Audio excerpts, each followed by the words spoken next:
형, 오늘 무슨 얘기야? 오늘은 우리 일상에서 굉장히 가까이 있는데 그냥 몰라서 내가 범죄자가 될 수 있는. 내가 범죄자가 될 수 그치. 있다고? 그래서 오늘은 몰라서 당하지 말자, 나를 지키는 3가지 법률 상식에 대해서 말하려고 해. 일단 첫 번째는 가정폭력이야. 보통 이제 부부싸움을 하잖아. 그러면 특히 이제 옛날 사람이나 아니면 혹시나 이제 문화권이 다른데서 오신 분들은 아니 내 집에서 내가 부인이랑 싸우는데 그게 뭐가 문제냐 이렇게 생각하시는 분들이 있어.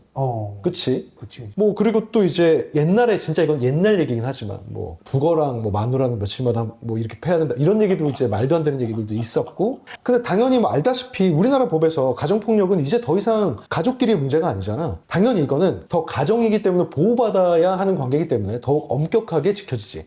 가족 간의 폭력, 뭐 재물파손 이런 거 다 당연히 형사처벌의 대상이 될 수 있어. 또한 부부 사이에 성관계를 뭐 같이 해야 된다, 그게 의무다, 부부의 의무다 이런 거 들어서 알고 있지. 그러면 이제 내가 성관계에 대한 의무와 권리가 있으니까 강제로 해도 될까? 안 되지. 안 되지. 그치. 그래서 당연히 부부 사이에 성관계를 하는 건 의무일 수는 있지만 그렇다고 해서 뭐 폭행을 한다거나 힘으로 제압한다거나 협박을 한다거나 이렇게 해서 성관계를 가지면 강간죄로 처벌받을 수 있다. 이런 것도 주의를 해야 돼. 근데 이제 포인트는, 사실 여기서 말하는 포인트는 이런 걸 주의하는 것도 포인트긴 하지만, 근데 이런 일이 있었을 때 우리가 어떻게 대응해야 될까? 도움을 청하긴 해야겠는데. 그치. 가장 중요한 건 휴대폰 같은 걸 챙기거나 못 챙기면 일단은 안전한 곳으로 나와야 돼.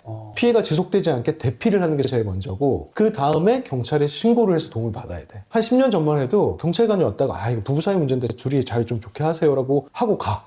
그러면 이제 피해자 입장에서는 더더욱 이제 내가 도움받을 수 없다 해서 포기해버리고 폭행이 가중되고 점점 심해지는 경우가 많은데 지금은 굉장히 엄격하게 봐. 그래서 하물며 지금 이게 피해가 딱 발생했잖아? 그럼 임시조치라는 것도 있어. 어떤 게 있냐면 일단 피해자랑 가해자를 격리해. 격리해서 뭐 2달, 뭐 2회 연장도 할 수 있어. 그래서 아예 연락도 못하고 뭐 100m, 200m 내 접근도 못하게 할 수도 있어. 그리고 또 뭐 의료기관이나 요양소에 위탁을 하기도 하고, 또는 이게 너무 심하다 그러면은 가해자를 유치장이나 구치소에다가 이제 수감시키기도 하고, 또 상담소에다가 이게 좀 화해가 될 것 같으면 상담 위탁하는 제도도 있어. 그리고 무엇보다 중요한 게 이제 신변 안전 조치를 받을 수도 있거든. 그래서 피해자를 보호시설이나 치료시설로 인도한다거나, 또는 또 법원 출석하거나 귀가 시에 면접 교섭할 때 이제 동행을 해주는 서비스도 있고, 또 피해자 주거에 대해서 주기적으로 순찰을 강화해주는 경우도 있어. 그리고 뭐 폐쇄회로를 설치해주거나 이런 경우도 있고, 또 스마트워치를 제공해가지고 긴급 상황에 바로 대응을 할 수 있게끔. 그래서 가정폭력이 일어나면 스마트워치를 제공해주는 경우도 상당히 많아. 그리고 무엇보다 정말 이 가해자와 뭐 그게 남편이 될 수도 있고 뭐 아빠가 될 수도 있겠지, 도무지 무서워서 살 수가 없다 이럴 때는 보호시설에 입소를 시켜주기도 하는데, 가정폭력 피해자 보호시설에 입소하면 숙식 제공해주고 심리상담, 의료지원, 법률구조, 그리고 자립, 자활교육 등의 지원도 받을 수 있어.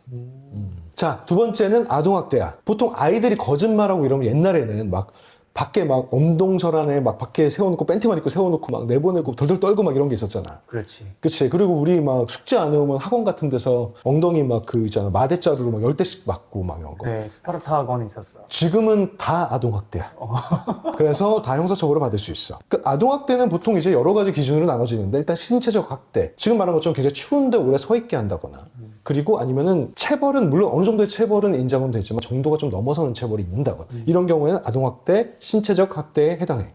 그리고 두 번째는 이제 정서적 학대인데, 이제 정서 발달에 해를 주는 것도 아동학대야.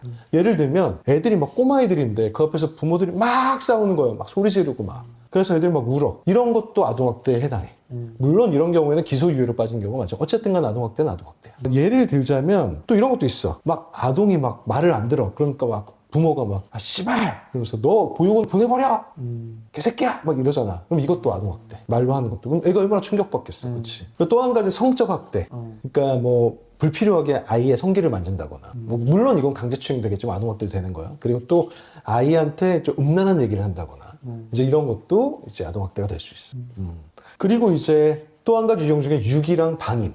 이건 뭐냐면 우리가 아이를 키울 때 100% 다 집중할 수는 없잖아. 그래서 조금 해태했다, 조금 잘 부족했다, 이런 거는 아동학대는 아니지만 진짜 이건 도를 넘어섰다 라고 할 때, 예를 들면 출산했는데 애 출생신고를 안 해. 그래서 의료 혜택조차 좀 제대로 못 받아. 아프면 막 괜히 막 아픈데도 냅두고 막 이래. 이런 방임의 수준이라고 해. 아주 기본적인 것도 안 했을 때 방임으로 아동학대에 해당할 수 있어. 그리고 아동학대 같은 경우에는 발견하면 누구든 신고할 수 있어.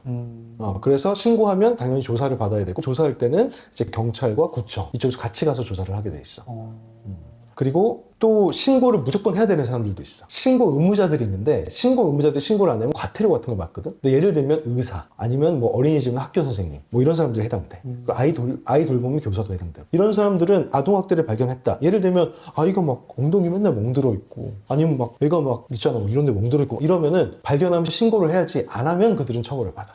보통 신고 의무자가 정당한 이유 없이 신고를 하지 않으면 1천만 원 이하의 과태료를 받아. 그리고 이제 오늘의 마지막 세 번째 주제는 디지털 성범죄. 이런 거 좀 핸드폰 때문에 되게 쉽게 접하게 되잖아.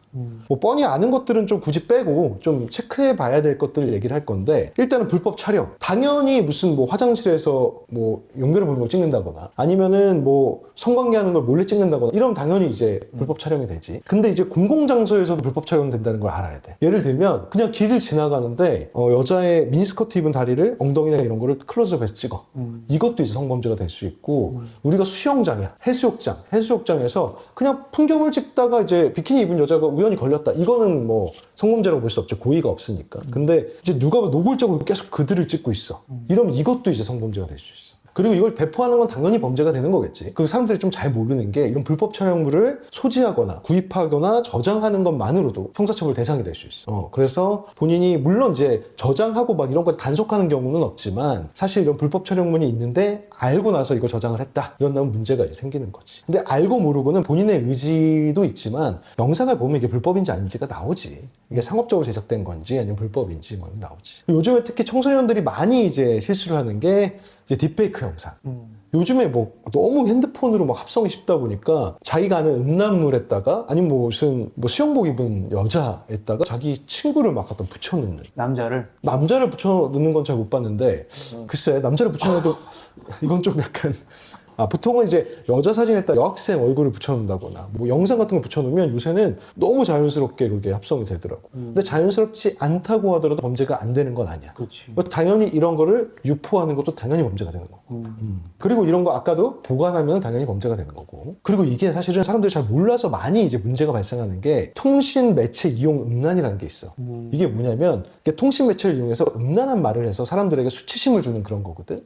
근데 이게 왜 그럴까 하지만 생각보다 되게 많이 일어나. 뭐 댓글 막 이런 것도 많이 댓글도 그럴 수 있고 보통 많이 하는 게 이제 랜덤 채팅 이런 거 하면서 막 보통은 안 그렇지만 막 얘기하다 보면은 야한 얘기를 하고 싶어 하는 사람도 있잖아. 그래서 이제 뭐 랜덤 채팅하다가 뭐 이렇게 음란한 얘기를 하는 거지. 뭐 당신의 신체 부위를 언급한다거나 그리고 또 게임하다가 이제 신체 부위를 언급한다거나 이런 경우도 많잖아. 그럼 이것도 형사처벌 대상이 돼.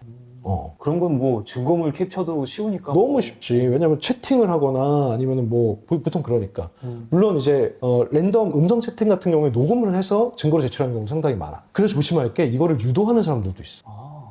그래서 그런 얘기를 좀 유도를 하는데 이게 참 그게 고의를 입증하기가 어려운 게 이런 거야. 그러면 그쪽 유도를 하는 사람 입장에서는 나는 그냥 외적 외모에 대한 칭찬을 했는데 이 사람이 갑자기 급발진을 해서 성적인 얘기로 들어와서 난 너무 수치심을 당했다. 뭐 이렇게 할 수 있잖아. 그래서 이제 억울하게 형사 고소를 당해서 막 하는 경우도 있어. 그러니까 모르는 사람하고는 좀 이런 성적인 얘기를 안 하는 게 맞겠지. 그리고 이런 성범죄는 그냥 딱 처벌만 받고 끝이 아니야. 왜냐면 신상 공개가 될 수도 있고 또 취업 제한이 될 수도 있고 뭐 수강명령, 이수명령, 교육을 받아야 될 수도 있어. 받으면 몇십 시간, 백몇십 시간 나오면 또 이거 굉장히 이게 손해가 또 크거든. 그리고 반대로 또 디지털 성범죄 피해자가 됐을 수도 있잖아. 그럼 이게 막 유포돼 있어. 이거 어떡하지 뭐 걱정할 거 아니야. 이럴 때는 디지털 성범죄 피해 지원 센터가 있어. 그래서 피해 회복을 도와주는 국가적으로 도와주는 그런 제도가 있으니까 가서 상담을 받아서 피해를 빨리 회복할 수 있도록 하면 좋을 거야. 자, 오늘 얘기 들어보니까 사실 우리 주변에서 안일하게 생각했다가 일어난 일들이 많겠지.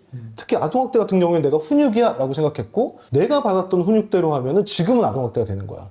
나 빠따 많이 맞았다. 그렇다고 지금 애들 빠따 때리면 끝나는 거지. 그럼 내가 갑자기 범죄자가 되는 거야.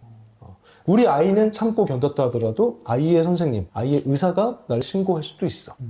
그런 거 조심해야 되고 또 디지털 특히 아까 말한 것처럼 통신매체 음란. 술 먹고 그냥 자기 친구들끼리 막 그냥 놀던 식으로 모르는 사람하고 얘기했다가 범죄자가 될 수 있는 거야. 가정폭력 관련해서는 특히 이제 성범죄 관련해서 좀 일어나는 경우가 잘 몰라서 일어나는 경우가 있어요. 굉장히 안타깝지. 우리가 이런 걸 사전에 알고 있으면 갑자기 범죄자가 되는 그런 위험성을 벗어날 수 있겠지.